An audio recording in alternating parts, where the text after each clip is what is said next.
Sir, Sudhir मुनगंटीवारनं Gautami पाटीलच्या प्रचारावरून टीका केली होती, काय म्हणा आरसीपी? सुधीर मुनगंटीवारांनी सुद्धा यापूर्वी मूल नगर परिषदेमध्ये हिरोईन आणली होती ना मराठी, त्यावेळेस काय समजायचं?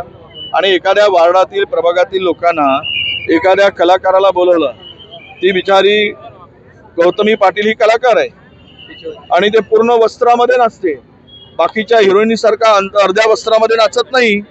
मराठमोळी पोरगी आहे, ती ओबीसी पोरगी आहे.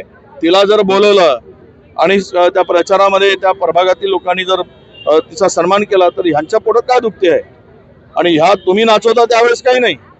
आता ही जर ओबीसीची पोरगी तिकडे प्रचार आले म्हणून दुखते आणि माधुरी दीक्षित आली असती तर त्यांच्या पोटात दुखलं नसतं, कारण ते पाहिजे आहेत. म्हणजे त्यांनी नाचलं तर तो वेगळा आणि ह्या बहुजन समाजातल्या पोरींनी नाचला तर अर्थ वेगळा करायचा.